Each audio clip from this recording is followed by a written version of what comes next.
الحضور الكرام، نبدأ الآن فعاليات الجلسة الثالثة، الابتكار وتكنولوجيا المعلومات. المتحدثون سعادة المهندس حسين بن ناصر لوتاه، مدير عام بلدية دبي، فليتفضل. ستيف وزنياك، مؤسس مشارك في أبل.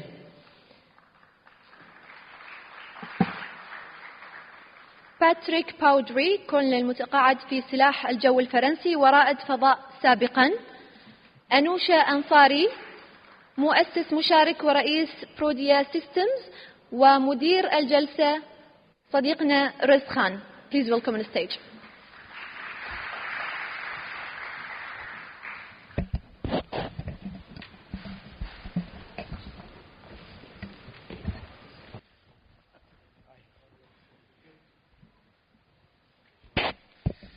Thank you very much, Excellencies, ladies and gentlemen. I'm glad to have you here for our session. I'm Riz Khan, very honored to be your moderator for this session of the Knowledge Summit, which is entitled Innovation and Information Technology. Now, in reality, that suggests quite a broad range of topics, but in the time we have, we'll try to focus on some particularly interesting areas, and we have a wonderfully diverse and experienced panel to help us. I'll get to them in just a moment, but you know, I was thinking before this session how when it comes to technology, just what I've seen in my industry, that of broadcast television and radio news, what has happened is mind-blowing. When I started out at the BBC all those years ago, we were just starting to lose cameras using film. We went from film cameras and machines, editing machines and devices the size of coffee tables, now to an era where we have everything is digital and handheld. Stories are told, you know, from basically a mobile camera. I mean, literally, technology has gone down to the size of pretty much a handheld mobile phone. So it's quite remarkable. And even these new devices do 100 more things with 1,000 times more the quality. But I keep thinking, well, when it comes to our expectation of what innovation and technological advances are, sometimes our expectations may be a bit too high. I heard a story of a man who was getting on a train in London going towards Heathrow Airport, and the train was quite empty, and he saw a man sitting there with a couple of pieces of luggage, playing with a device on his wrist. And he watched in curiosity as this man fiddled with the device on his wrist. It was like a watch, but you know, this was a few years ago, before the smartwatches came out. He kept watching. Finally, he sat next to him. He said, "What is that? You keep fiddling with this thing. What is it?" He said, "I'm an inventor. You know, I like to innovate. And this is a new scientifically advanced computer watch." He said, "A computer watch?" He said, "Yeah, it does. It's amazing. It'll project an image. You can have a keyboard virtually projected. You can play with that. It'll tell you the time. It gives you GPS locations." And he went on with this list of things. And the guy was amazed. He said, "Listen, you know, I want one of these." He said, "Oh, this is only a prototype." He said, "No, really, I want one." He said, "Well, it's going to take a little time to develop and perfect a few little things." He says, "Look, I will pay you for this device. I've got to have it now." And he said, "Well, you know, it's not ready. It's not completely ready." He said, "Look, I'll pay you whatever you want. I'll write you a big fat check here right now. I'm a wealthy man. I will pay for this technology." And the guy thinks, "Well, I've got another one. This is one of my prototypes." And he says, "Look, all right." The guy says, "Yeah, come on. You'll use the money for your research. You can advance it." So the guy writes him a big fat check there and then in the train. And the guy takes off the watch and, you know, he starts to hand it over. And the guy is really happy and starts walking away with the watch. And the man says, "Wait, wait, wait," and gives him 2 suitcases. And he said, "What are these?" He said, "Don't you want the batteries?" So sometimes we haven't quite got there. Having said that, we do have a fantastic panel here who can help us to discuss these topics. So I want to welcome first His Excellency the Engineer Hussein Nasser Lutah, who's the Director General of Dubai Municipality. He's helped the municipality win more than 30 awards and is involved with a number of other organizations, also a member of the Executive Council of Dubai Government. Steve Wozniak, as mentioned just now, co-founder of Apple in 1976 with Steve Jobs. Hands up if anyone has any kind of Apple device. There you go. Could we have a round of applause for the man we have to say thank you to, please?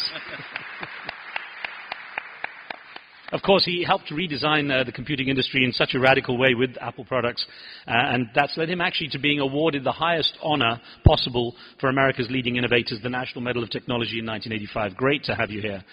Patrick Baudry is France's most renowned astronaut and a UNESCO Goodwill Ambassador. He served as a lieutenant colonel in the French Air Force and became the second French citizen in space when he joined the crew of NASA's Space Shuttle Discovery. And he actually trained for scientific experiments in space. As a chief test pilot for Airbus, among other things, he's also flown more than 15,000 hours on 400 different commercial and military aircraft. He's actually flown them, as opposed to me, who has been on them night and day just as a passenger. So I'm glad to have someone with your experience and skill here. And he became a Goodwill Ambassador for UNESCO in 1999. Also very honored to have Anusha Ansari, who's the co-founder and chairwoman of Prodea Systems. She's had more than 2 decades of successful serial entrepreneurial leadership. Plus she became the first female private space explorer, making her also the first astronaut of Iranian descent. And she's received many awards and honors and is actively pursuing ways to enable social entrepreneurs to create positive global change. So very honored to have a great panel here for our discussions today. I would like this very much to be an interactive session. My TV shows were always about taking questions from the audience, and I really want today to be something where you can take part and speak directly to our wonderful panel here with your questions and your comments. It's a chance for you to talk with these amazing people. So I'll moderate this pretty much as a Q&A session. But I'll start off with a question to each one, just to get the ball rolling as far as getting their perspective on what they see as far as innovation and information technology. And I'll start with Mr. Luther. Your Excellency, you know, Dubai is considered something of a technological miracle when we see what's happened. The UAE, in fact, has been a world leader. But when we look around us and we look at how the city innovates, how the region innovates, what do you think is that marriage of innovation and information technology? Bismillah ar-Rahman ar-Rahim. As you said, city of Dubai, one of cities the most growing on the world these days. On last almost 15 years, there is a big change, you know, in moving of the cities toward the futures. The future was planned not only in technology, it was also planned in competition. That's mean His Highness Sheikh Mohammed always put us on the race tracking and asking us to go for number 1. That has made a big challenge between all the departments, all the companies, even in the private sector, is to challenge each other and to give the best. From that spirit, we are from local organizations worked hard to give the best for the city of Dubai. So if we classify the city as number of requirement, there is a goal. The goal was to be smart and sustainable. So there is a goal we have to achieve, is to be smart and sustainable. And from these 2 elements, everybody has put all the plans to achieve or to reach that level. And as also His Highness Sheikh said, on the track, on the racing, there is no end line. That means everybody has to keep on going to give the best. With these guidance, we believe our work going toward the future of city of Dubai. Thank you, sir. I'll ask you a little more about that as we get into the conversation, but perhaps I could go to Steve Wozniak now and ask about something that I know you have a big passion for, which is bringing out innovation and creativity in young people, in students. Where do you think the positive moves are, and where do you think the failings are? What can we do?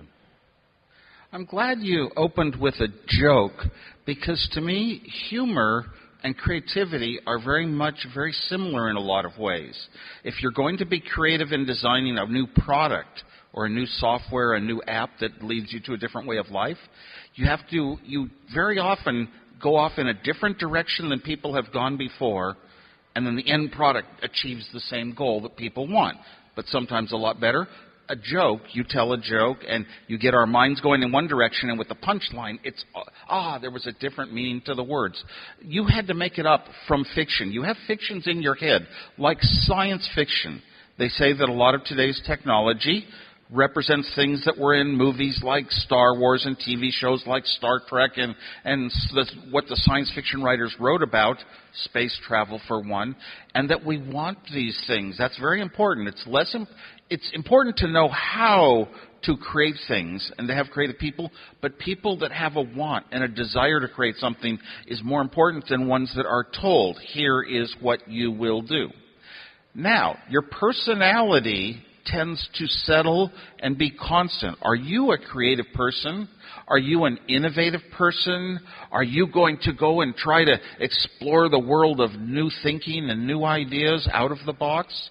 Your personality settles around between age 18 and 23, say. Wow, that's a big difference. Yay, humor, creativity. Somebody created something. Somebody thought, and yes, very good. So, your personality, some people wind up being creative people, always trying to think, is there a better way to do it than has been done before? Is there a better way to do it than I have even thought of doing it before? And are you going to pursue those goals? And I go back in my own life and I see how so much of my own creativity matched a lot of extreme skills in engineering, but it came about in those years in high school and the university. And I like to go back and encourage people. Now, I think a lot. Early primary education even. A child is born with a creative instinct. They want to explore. They want to discover everything about the world. When they can't even move their arms, they kind of want to touch things they see in a house that have big colors. They want to basically learn, how does the world work? If a sound occurs, they turn their head towards the sound almost from the day they are born. The curiosity is built into us. But a lot of time parents say, you will only do expected things at expected times. You will only behave in very strictly controlled ways. When you go to school, you might want to see what's in all those drawers in the classroom.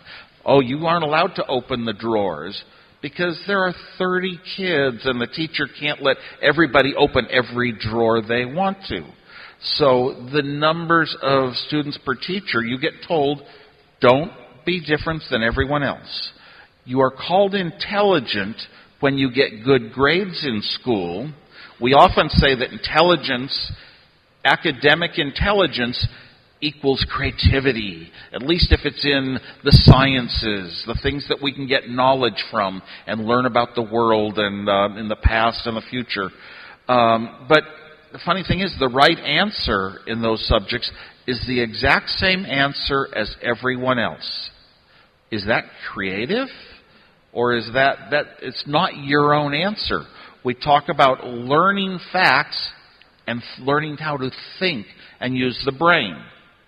Now, I cannot give you a formula, here's what we can do to let students use their brain better. For one thing, by 8 years old, this is true at least in the United States, by 8 years old, the teachers can tell you which, about half of the students or more have given up and decided, education's not that important to me. And they do it probably because there's a few real smart people in the class that always have the answers. I wanted to be a teacher my whole life. I wanted to be an engineer first and a teacher second. So I went and I taught for 8 years. Secret, no press, in the local public schools.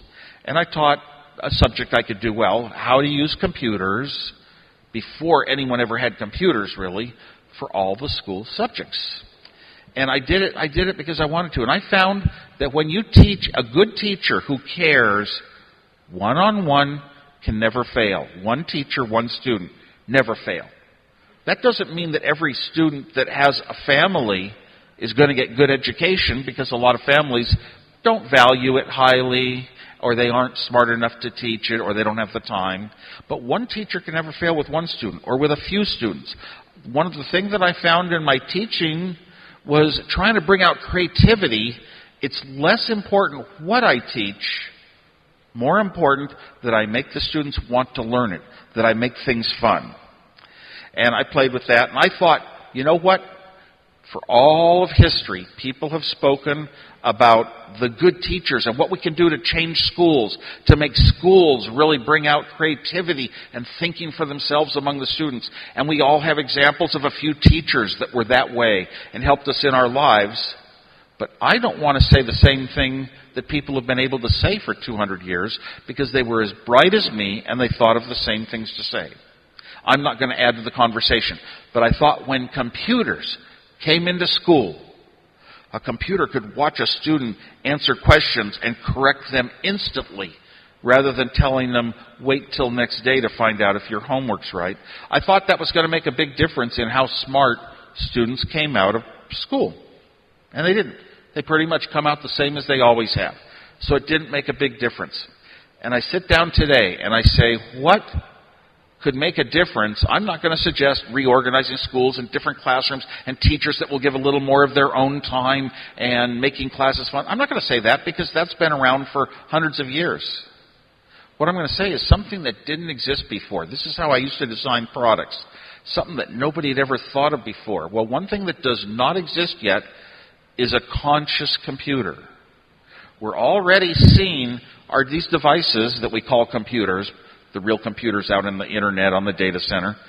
They have a lot of senses. They act like a friendly being. We see young people talking to them as though it's a best friend, as though it's a person.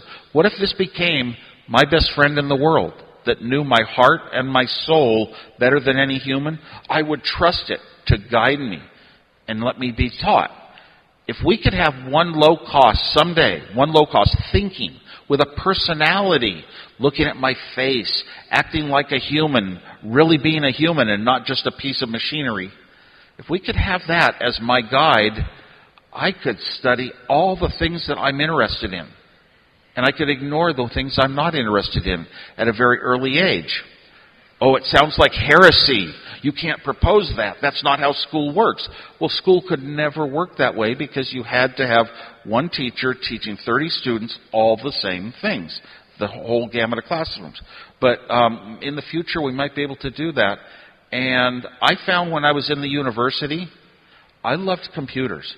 I discovered them at an early age when there was nothing about them in the schools. I discovered all the best things in life outside of school. And I loved computers, but at the university, my gosh, I would buy the textbooks and I would start answering every single question. Saturday and Sunday, I would hardly sleep. And by the time class started on Monday, I was halfway through the books because I loved it so much. If you love something at a very early age, maybe it's chemistry, maybe it's mathematics, maybe it's carpentry, you should be able to go as far as you can, but we aren't able to provide that sort of access to teaching everything possible with today's school system because of monies. Because of monies. Monies for schools are the important factor in class size, the most important factor in how creative the students come out. How much money is there? Where does money come from for schools? It comes from the government. How does the government split slices of the pie? This much for schools, this much for roads, this much for infrastructure, this much for technology, this much for military. How does the government do that? It's based on votes. In schools, do the students get a vote? No, they don't. A family of 5 that wants good schools for their children has no more voting power than a family of 2 that doesn't want to pay for them. So that's something that we should think about correcting someday. Maybe a family of 5 is a little more important when it comes to deciding monies for schools. Steve, thank you very much. Interesting points raised, and I'll pick up on those as well. And interesting what you said, excuse me, about thinking outside the box. I don't remember the exact details, but there was a fantastic experiment done not long ago where children and adults were asked to solve problems, and they were given certain things to use. For example, solve this problem using a pencil, this, and whatever. And the children who didn't have the box that adults do would come up with things like a giant pencil, which no adult would, because, of course, no one thinks of a pencil once they reach a certain age as being anything bigger than a standard pencil. The kids said, why can't the pencil be giant? Why can't this be? Well, that's like the big companies in our lifetime that have changed things so much, from the Facebooks to the Apples to the Microsofts to the Googles, all came about from pretty much young people. They weren't tied up with already knowing how to do it, and they could sit down and figure out, write the book themselves. Rather than read the book and trust that the answer's in a book, write the book themselves and find a way. It takes the building, the maker mentality to do that. Well, interesting, because that leads me on to Patrick and to ask about a very interesting point you and I were discussing, the difference between curiosity and intelligence. I'm going to leave you to explain. Me, myself? No, okay. Sorry, for Patrick, and I'll get back to you, Patrick. Steve. Sorry. Yeah. Good afternoon, everybody. I am very honored and proud to be with you and to have this opportunity to talk about education, about future, about innovation. Riz, your question is very good for me because, you know, I consider that mankind has a characteristic that all the other species on the earth don't have. And this characteristic is not intelligence. Intelligence, you know, it's quite, even animals are intelligent. No, our characteristic is curiosity, capacity of imagination, of creativity, of laughing, as Steve told us, you know, humor. We have that, and we are the only species on the earth having this capacity of dreaming, of imagining, of creating something different, completely new. And on my part, you know, my dream was the main engine of my life.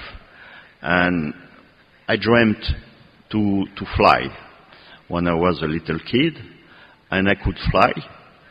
I was a fighter pilot, a commercial pilot, test pilot for all types of aircraft, chief test pilot in Airbus with all the Airbuses, you know.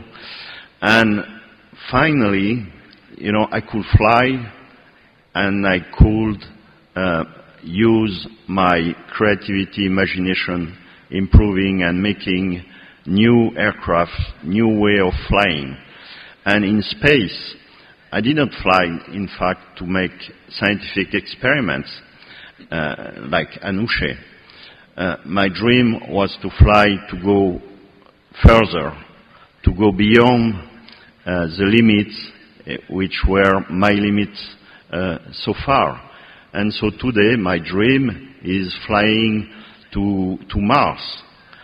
Already today we should be working permanently on the moon.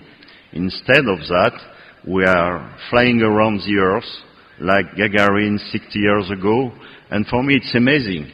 Space is not really the place where imagination, ambition, and all these qualities are developing in the best way today.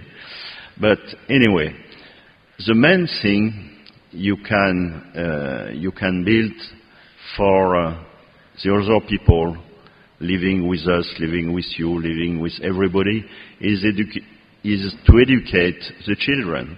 That's the most important thing, and their imagination and creativity will give us the way, the means to solve most of the problems we have already and that we will have in the next future. That's the basis. That's the most important thing, is education. And that's the reason why I think as all the people, most of the people here, I fought all my life to give education to children. I had the chance, you know, I was looking at the artist painting, you know, just before our session. And he started by Africa. I said, my God, I'm not very humble because I was born in the middle of this continent, and he put this continent in the middle of the world. So I am, in a way, in the middle of the world. You know, and humility should be the first quality we should have too. But that was a way to paint the world, which was very nice.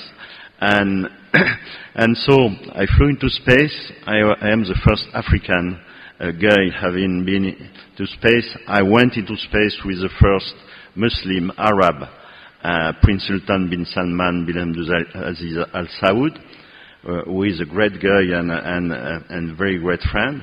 And that was the best part of my life. Finally, in your life, the best part is what you know different, you know higher, you know best, and the main thing are children for the future and relationship between all together.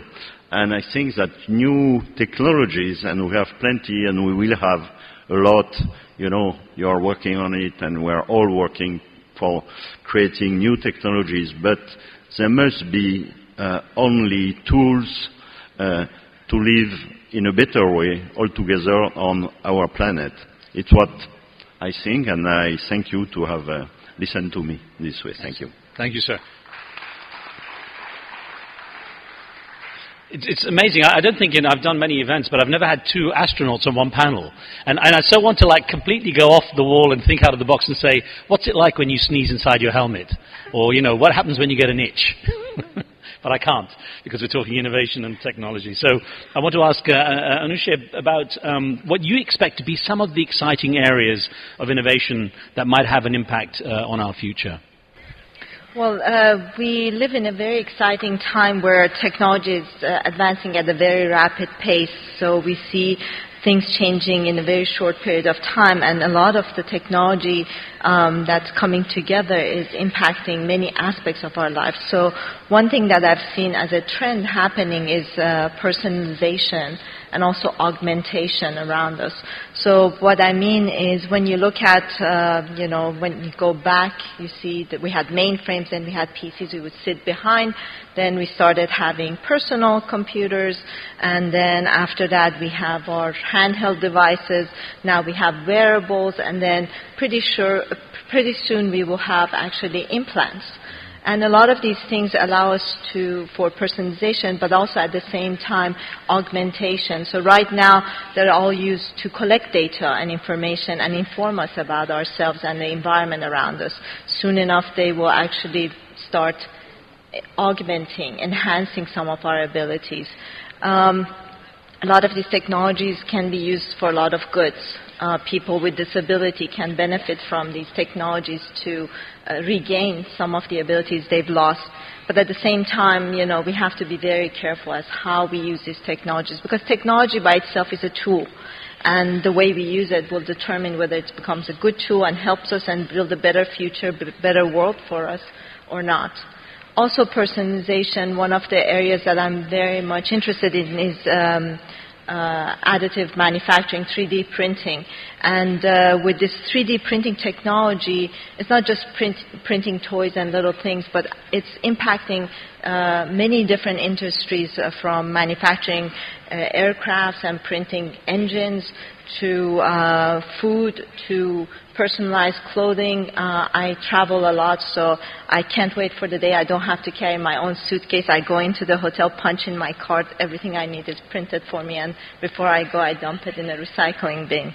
But 3D printing will be changing a lot of things, and it will allow us to not transport everything, to be able to localize manufacturing of everything to our specific desires and specific needs. And the other trend that I see that's exciting is how different fields of science are coming together and meshing in order to create a new fields for us. And one of the things I see, we talked specifically today in this panel about IT. And to me, IT in future will not be a separate field. IT will be part of every field of science we see in human sciences, in even art. A lot of technology now is impacting how artists paint, and they're incorporating technology in art. So I think we'll see a big mesh of different fields of science coming together and creating different areas for students to study. When I talk to students in different universities and I see all these different fields they can go to, I get excited. I can't wait to be reincarnated or come back again or have another chance to live my life, because there's so many things I want to learn. And I look at the biomimicry field, I look at biotechnology, nanotechnologies, AI, all these different fields. But at the same time, the amount of knowledge available for learning is so much that new ways of learning, I think, will become part of, way of life.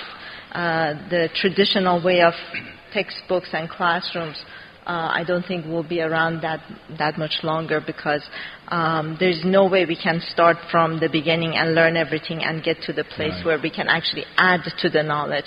We will not even have enough time in our lifetime to learn everything to get to the point that we are today. So I think there will be different ways of learning that will come in the future. And space, of course, I think will play a big role in our future. We see a lot of activities that has spun from privatization of space, and a lot of now regular citizens are playing a role in the way our lives are impacted, and the research we're doing in space will change our everyday life. Excellent, thank you. Excellencies, ladies and gentlemen, let me open it up to your questions and comments. If you have something you would like to add, please do hold up your hand clearly and we'll get a microphone. Thank you, sir. We'll get to you first. Do we have a microphone there? Keep your hand up, sir, so they can see you, and we'll get the microphone across to you. I think it's great we have two astronauts here, because that inspires people. So much of what we have in today's technology was inspired by the space race and rockets and the needs. But listening to these two, the one thing I got in my head was, when we go to Mars, I hope the person on Mars has a camera that is fed back so I can wear my virtual reality and experience it. And be there. All right. I think we'll get there for sure. Sir, your question. Thank you. Good afternoon. Steve, I was trying to ask you, but I think you answered questions before the questions. My current friend, who is an old friend of yours, if you recall him, Kumbar, Mr. Kumbar, do you know him? So sorry, if you just hold the microphone a little closer to you, because it's very quiet up here for us. Echo. Yeah. Your old friend, Mr. Kumbar, who worked with you a long time ago in Silicon Valley. I don't know if you recall him or not. But one question came to my mind: the way Apple and other industries are developing their current digital technologies. And I think this is what prevents us from getting the utmost from the IT technology. Isn't it because of the way our ideas and innovation is built on our traditional experience? Is preventing us from getting the utmost from the IT technology?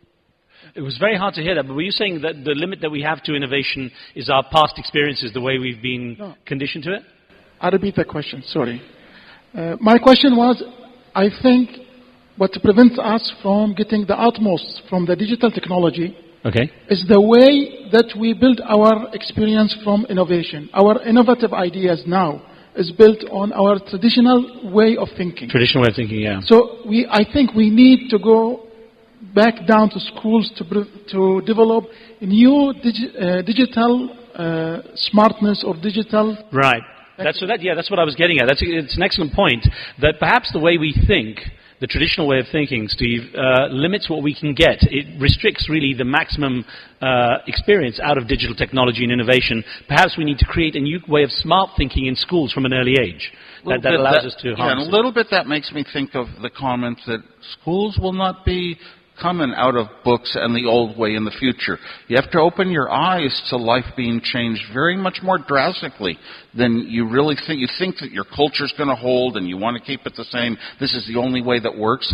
I had a lifetime, though, of thinking differently. When I was young, I was shy, afraid to talk to people. I was different than others and scared about that, but it made me feel good about my independent thinking. And I would work I was designing computers when we couldn't even touch a computer in schools. I just discovered it and loved it and didn't think I'd ever have a job doing it. But I would design a computer, and then when I was done, I would think, is there any way? I would go through manuals. I would spend hours and days looking for, is there a way that I could cut the number of parts down from 80 to 79 to 78? Can I think of any clever ways to use one part in two ways, or use a part in a way that it wasn't intended that saves pieces? And it was very efficient, because I said, I want to be a good engineer.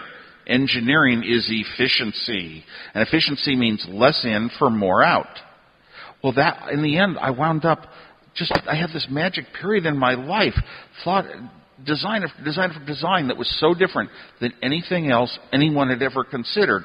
Books, for example, for color television would all the engineering books discussed all these waves and mathematics and calculus to design color generators. And then I came upon an idea for a way to do it instead of at $1,000, $1 with a single digital chip. I realized that if I put the contents of that chip into a television the right way, every television would think it was color, but it didn't match any of the engineering books. It was illegal. It was wrong. I did a lot of things that way. And I was motivated because I wanted it so badly. I had to come up with a way. The best things that you do that are out of the box, very different than before, are because you have very little money and you can't afford to do it the old way. Or B, you've never done it before in your life, but you're really smart. And you sit down and you figure out the way to do it. I call it writing the book instead of reading the book. Excellent. Thank you. I'm going to wait for more hands to go up and get a microphone to someone. Thank you, sir. As we get the microphone to you, I want to ask Mr. Luta a question based on something very interesting you said, sir. And you said one of the things that His Highness Sheikh Mohammed had said was there's no finishing line. And I wonder, when it comes to innovation, how important it is that there is never a finishing line, that people don't think that there is a set goal, but there are infinite goals. Well, as you know, all the cities has a lot of these departments. It's a services department, so the city has the momentum to be going on. So the time now is the time. You know, everybody is counting the times. Before, everybody is having, waiting maybe 1 day, 2 days, 3 days. Today is the time is running. That means everybody want to do his job yesterday. Therefore, how we innovate things to make it faster, easy, and better. And that is where our tracking system goes.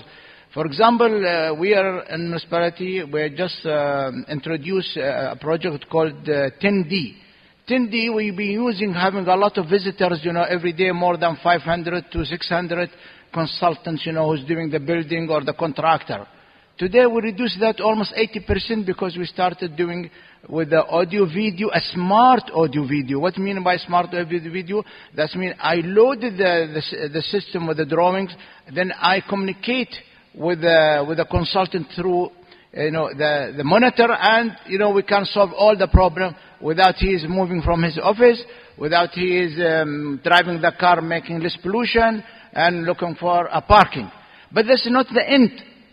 What's my end is I want the computer to do the checking for me and accept it or reject it. Therefore, this is the next step where we are working on it. So these things is coming where we believe in a matter of years, with a lot of, people from Apple, maybe from the space also, because the space is going to give us a lot of satellite and information transferring.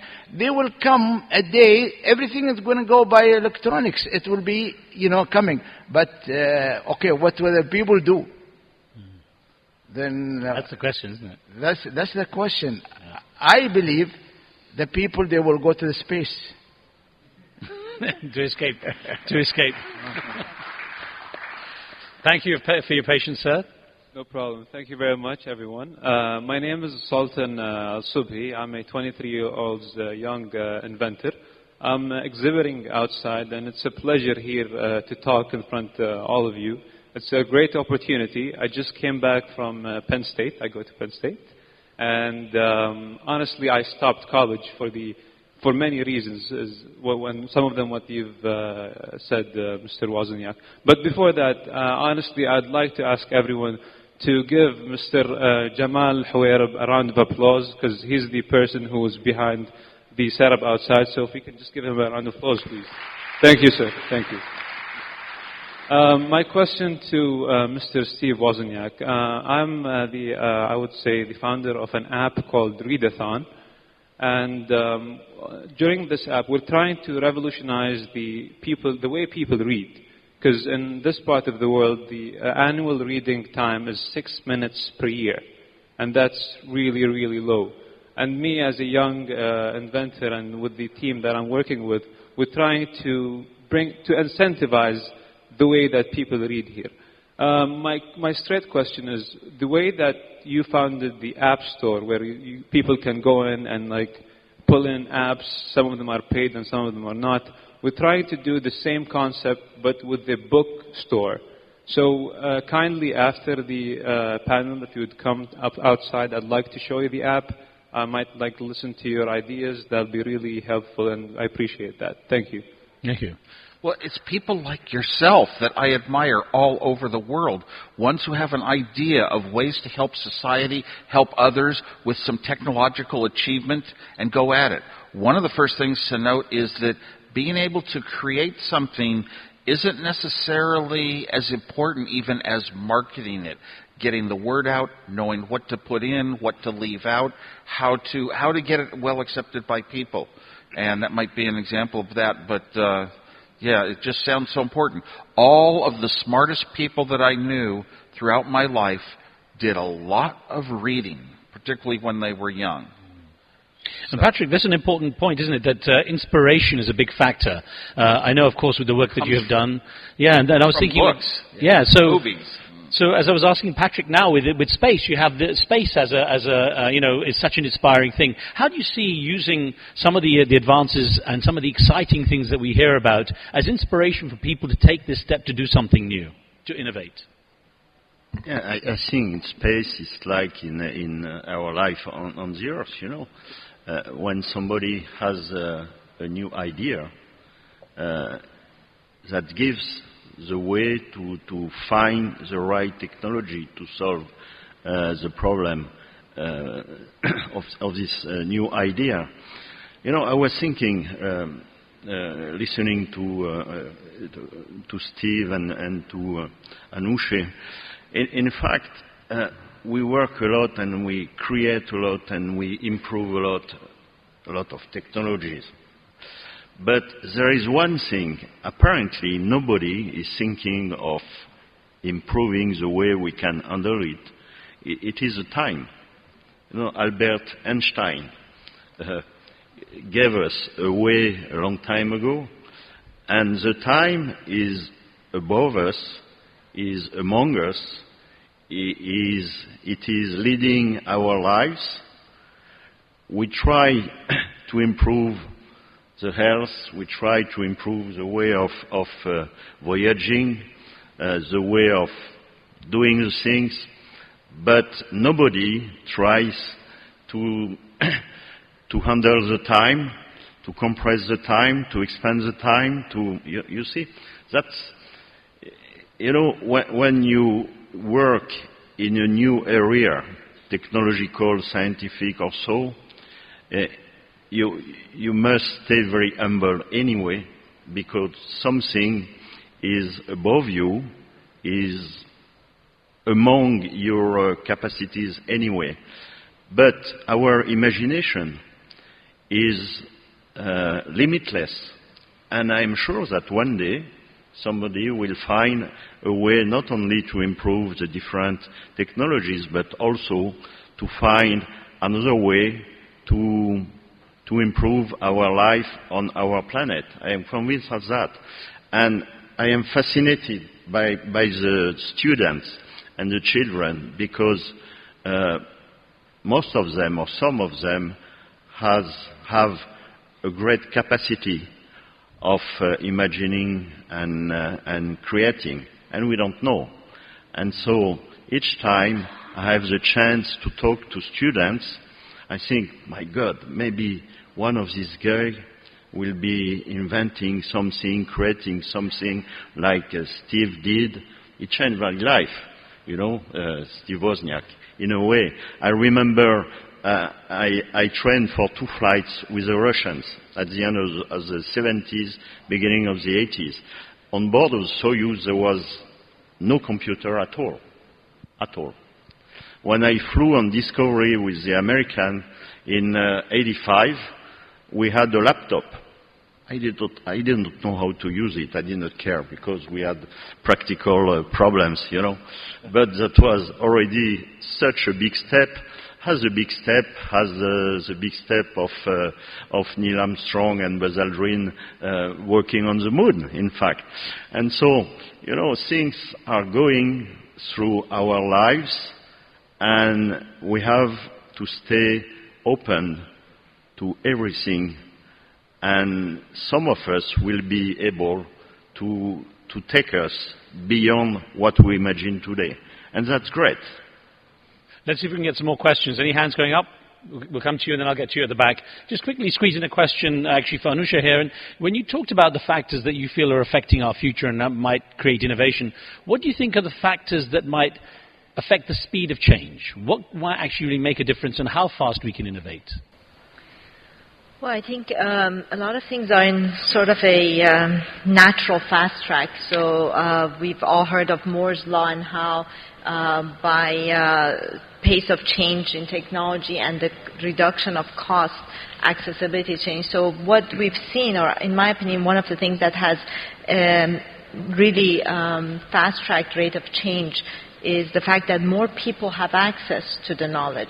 So you're getting innovation from places that you least expected it.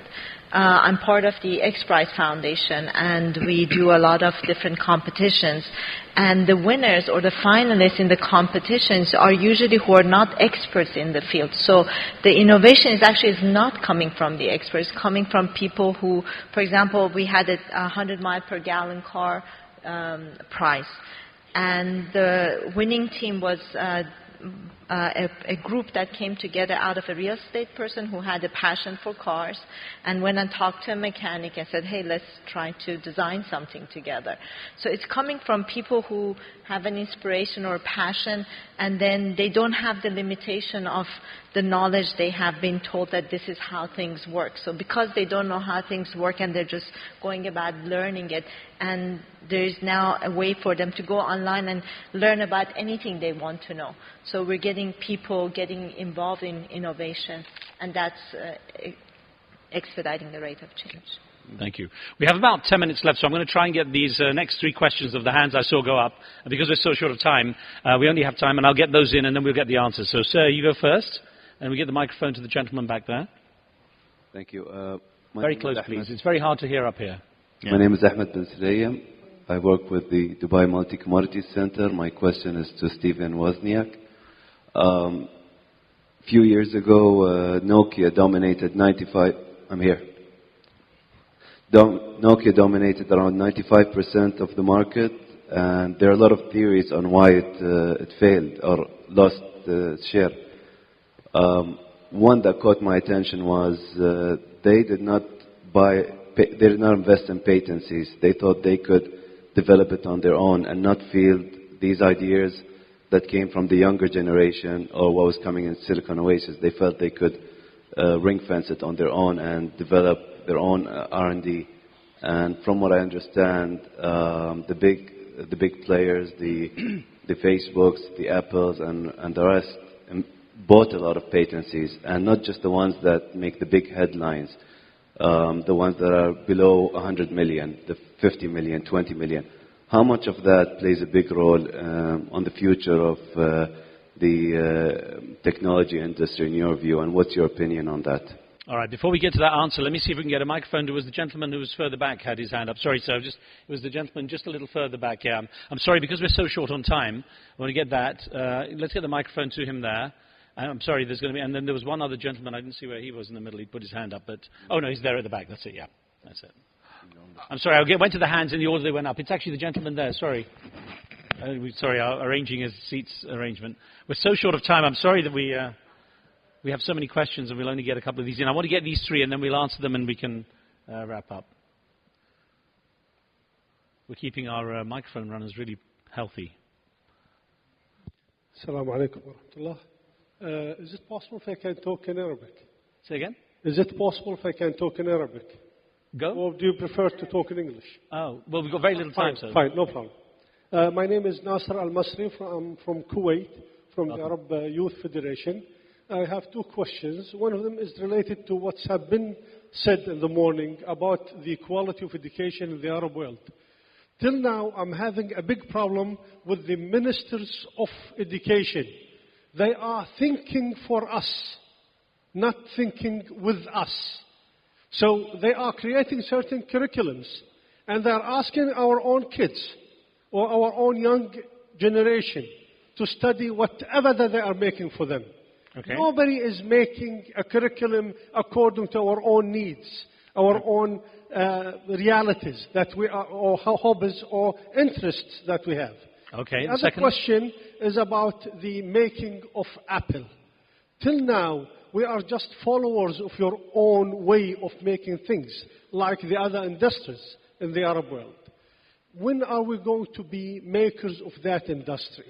When are you going to have your own academy teaching us the way that you made your own things, the hardware and the software? How can we make the maintenance, and how can we make what's so-called the add-ons to it? Till now, we are just followers of the makers or the technology. Till now, we don't have our own knowledge that we can transfer to the other side of the world. Okay. We are expecting to have what's so-called Mac Academy or Apple Academy, General Motors University, Nissan Training Center, Okay, Toyota, sir. and so on. In order to get an answer, I'm going to have to stop you there, just so we can get the answer. And then the last one is the gentleman at the back. If we can just get that microphone. Stand up, sir. And I'm so sorry in advance to those who have their hands up. We don't have time for it. It's not my fault, unfortunately. We've got a very tight schedule. Thank you. My name is Walid Al-Bashir. I'm a serial entrepreneur. My question to Steve Oziak. You've been talking about the component size when you were designing those computers, and now we see it's getting smaller and smaller. What do you think the most radical innovation to see in the coming future, the near future? Do we see the smartphones going? Do we see more embedded device, wearables? And what is the impact of this on the social life? All right, great. Great question. I'm going to leave that one till last. Let's start with the first one. I'm going to actually perhaps get Steve, I know a lot of these were directed to you, but let's just start with that Nokia dominating the market because it didn't invest in patents and in outside technologies. It basically wanted to ring-fence itself and create its own. Is it necessary to go outside as well to grow? I only remember the part about Nokia, and I was going to discuss that. That's the one, yeah. So was there a different question? Because it was hard to hear with the... Yeah, that was it, basically, yeah. So the fact... Already, well, Nokia got disrupted. Nokia wound up in a bad situation. Funny thing is, companies develop a culture, a way that they build their products, a way they see the business world and the market. If you are a very large company, your business doesn't go away in a day. So the iPhone came out. The computer people were starting to imagine what the world of mobile technology would be like if bandwidth increased and increased and increased. And they saw that formula, and it did happen. Nokia sat there and said, you know what, our business is not going to be hurt the first year, the second year, the third year. As far as we can see in the future, our business is going to be just fine with the sort of very inexpensive, simpler phones that we build now. And even our smartphones somehow don't capture the imagination that computer people want as well. I've been with companies that their own company culture, Hewlett-Packard, building scientific calculators. I was designing them. And along came a simple calculator using arithmetic expressions the way 10-year-old kids are taught to do in school. So we thought, it's a joke, it won't be able to do the big calculations. Turns out it was a lot easier and more natural to use. You don't recognize the easy, more natural approach if you have your way of doing things that takes thinking. You think, I still have to do the thinking. No, you don't. Good technology saves you from the thinking. Another question was about innovation being directed by innovation officers of countries. Right. It could be innovation officers of companies, I would relate to better. It's sort of the idea that, oh, we're up above you. We're thinking about it in a think tank, and we're going to come up with the ideas of what our company should build. And we expect you brilliant engineers who have been trained at finding clever solutions. We're just going to expect you to build what we tell you is needed, rather than let you do some of your own dreaming and come up with your own ideas. There should always be a leeway to let a lot of engineers find their own way. one of the things to do is to look for the sort of people who are makers. The sort of people who have built projects, hardware or software, all their life on their own and brought them to completed ends, even if they have no money value, even if they're not for a company. They're just for themselves, because their intellect to being able to define a goal and find a solution to get to that goal is unmatched. And they're driven by the need to feel, I had a part in deciding what is good and what we should work on. There's no way you could replace that kind of motivation and praise. Chief innovation officers, in my mind, should inspire directions and support directions, but they should look. And when they see somebody with a good idea that's not their own, they should be willing to support it and jump in and listen and say, oh my gosh, here's another really good thing we didn't see. At Apple Computer, we ran into this many times when we saw the mouse-based computers. At Xerox PARC Center, more than that, we saw a management system and the people that worked on that sort of computer that said, if we discover tomorrow that everything we've worked on for the last 3 years, there's a better way, simpler, better for human beings, we would switch in an instant. They were that pure. The next question was... Well, so I'm going to pass them around because there was just a couple. There was one I wanted to actually put to Mr. Luther, and just because I know the Minister of Education is here and I don't want him sneaking out. But twisting the question a little bit to touch on the subject, how much collaboration does there need to be with the public in creating innovation? When you have governments, when you have authority deciding on certain paths, how important is it to make sure that it's very much in tune with what the people need? Well, it's very important, because we are one society, and the society, if they work together and they are exchanging ideas, if they are working on innovating things, it's very important for that, so everybody in the end will be happy. Happiness is also the target. It's a key thing for everybody is to achieve that. I mean, why we do all of that things? To be happy. Happiness, it is the goal for individual people. Therefore, we have also to understand sometimes, individual person, he cannot think for everything. Maybe he has his thinking in a certain circle around him. But when it comes for a bigger organization, they think a bigger circle. So there is a lot of things, maybe they don't see it. So you cannot say, if that organization take decision, they say, no, they cannot take that decision because they are not going to my thinking. No, they are thinking bigger circle, so they are thinking with a lot of people. The communication between the society and the providers, organization who provide is very important. But in the end, everybody is toward a lot of things. There are a lot of things we have to work it. Some of them cannot work it. We cannot do it. Sometimes people see it so easy, but sometimes it's not that much easy. But the future, it is coming to make it that easy, because in the end, we are achieving to have everybody happy. Okay, that's an interesting point. I'm going to end with that in a second, but I want one line from each of you, and I ask you please to keep it to one line for that last question. What do you think will be the most radical innovation coming up in the future? So, Anusha, if I could start with you, please. Putting you on the spot a little bit, but just off the top of your head. Well, as I said, I'm very excited about the 3D printing technology and being very interested in space, how that can change the equation for us being able to actually have permanent, place in other planets. So, for example, a trip to Mars or a trip, building a place on the moon, permanent place on the moon, would not require us carrying everything with ourselves up there. And if we forgot something, then it will take, if you're on Mars, it will take several years to get to you. So it's not practical. So I think that will radically change our ability to actually build a permanent place for ourselves in space. Excellent. Thank you. And Patrick? For me, I think great improvement technology will be an Apple computer working perfectly. There you go. Here's a man who's had to tap a few keys. No bug, nothing. It just does what we expect. It does.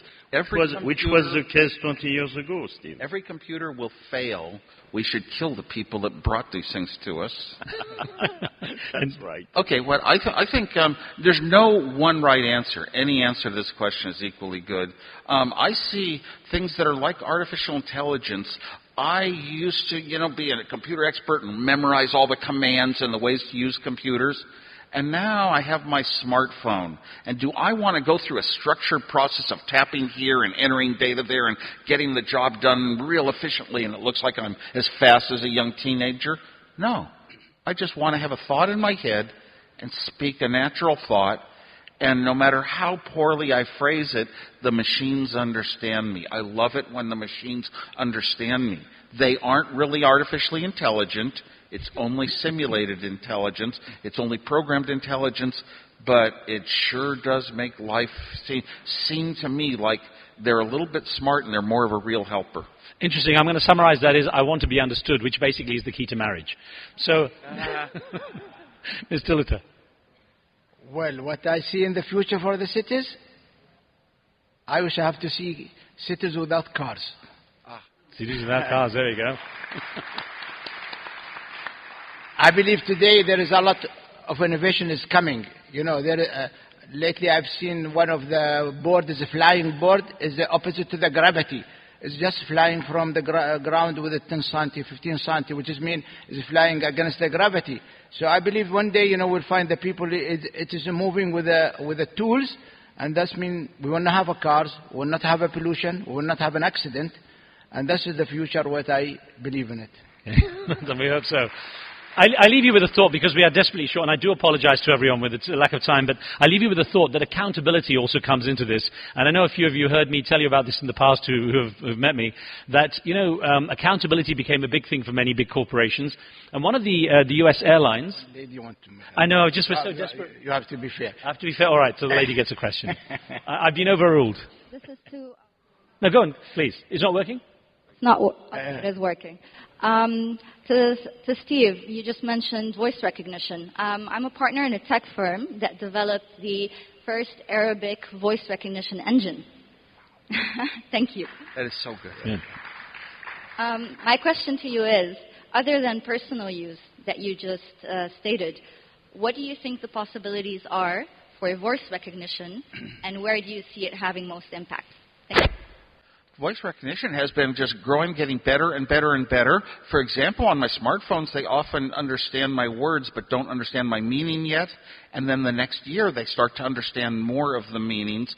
They're getting more robust, able to take many forms of input and get the correct output.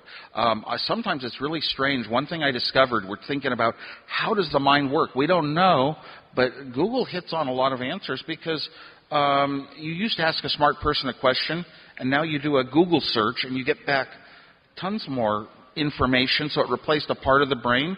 Well, when I ask iPhone a Siri question, sometimes it gets the words and it doesn't know what I mean, and sometimes Google now does. And one of the things is they base their meanings of words on what are people searching for. Meanings of phrases based on what are all humans searching for. It's like collective consciousness.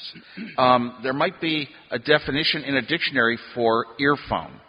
But if this week there is a politician somewhere in the world named Earphone that's in a scandal, everybody's searching for that, and Google now will know that that's what you mean.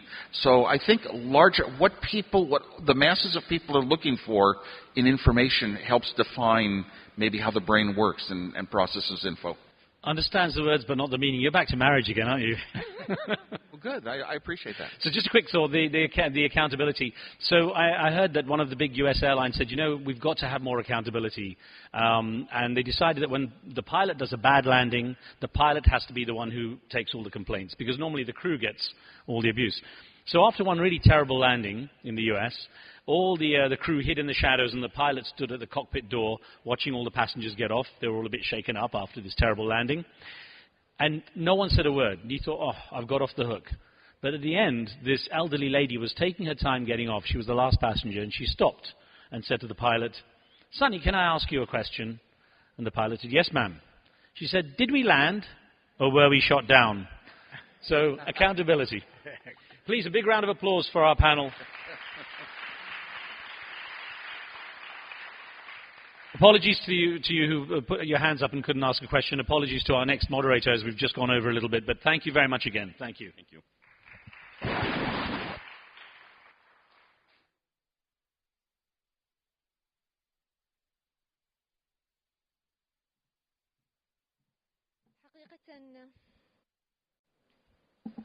حقيقة نشكر سيد رزق خان على هذا الحوار الشيق والممتع أيضا، وخليني أقول إجازة 5 دقائق منه وترجعون إن شاء الله للقاعة نستكمل الجلسة الرابعة إن شاء الله.